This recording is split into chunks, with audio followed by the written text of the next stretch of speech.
पिछले एपिसोड में हमने कुछ सवाल छोड़े थे। इस गांव में क्या हुआ और इस पुराने महल में ऐसा क्या हुआ कि लोग दिन में भी इस महल को देखने से डरते हैं।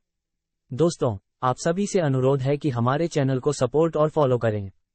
आपके समर्थन के लिए धन्यवाद यूट्यूब फैमिली। चलिए बिना किसी देरी के कहानी शुरू करते हैं। बहुत समय पहले मंडोदरी गांव में जमींदारों और आम लोगों का एक परिवार रहता था। गांव वाले खुशी खुशी रह रहे थे, लेकिन एक काली रात एक बुरे सपने ने गांव में दस्तक दी। लोग अपने भविष्य के बारे में नहीं जानते थे कि यह बर्बाद होने वाला है। वे सभी एक नए व्यक्ति, विराट रॉय, को महल के प्रबंधक के रूप में स्वागत कर रहे थे। वह लोगों को बहुत मासूम लग रहा था, लेकिन असल में वह एक काला जादू गुरु था। वह एक युवा महिला की तलाश में था ताकि वह अपने इच्छाओं के लिए उसे मां को समर्पित कर सके। जब वह गांव में आया तो उसे लगा कि वह सही जगह पर है और उसने अपना काला जादू शुरू कर दिया। उसकी पहली योजना थी कि लोग बाहरी दुनिया से संपर्क न कर सकें। उसने एक योजना बनाई और एक ग्रामीण को काला जादू करके उसके सामने मरने का नाटक किया। मरने से पहले पीड़ित ने कहा कि गांव बर्बाद होने वाला है और एक शक्तिशाली भूत इस रास्ते पर तुम्हें मारने का इंतजार कर रहा है। ये सुनकर लोग डर गए और अपने दिलों में बड़बड़ाने लगे।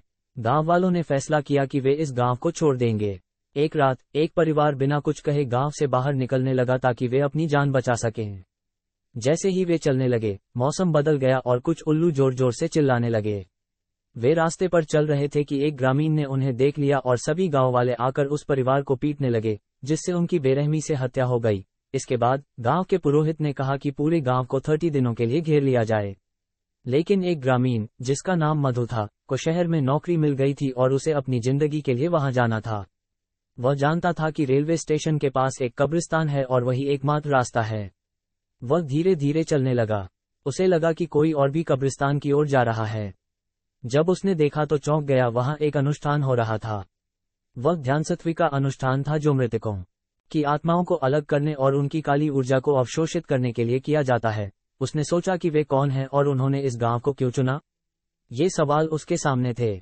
वह गांव वापस जाने का फैसला करता है, लेकिन अचानक उसने देखा कि एक परछाई उसका पीछा कर रही है। वह तेजी से दौड़ा और अपने घर पहुंच गया।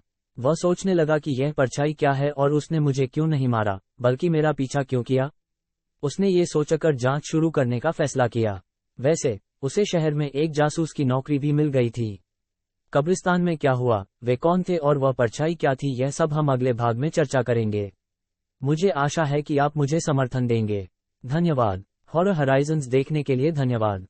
कृपया समर्थन करें।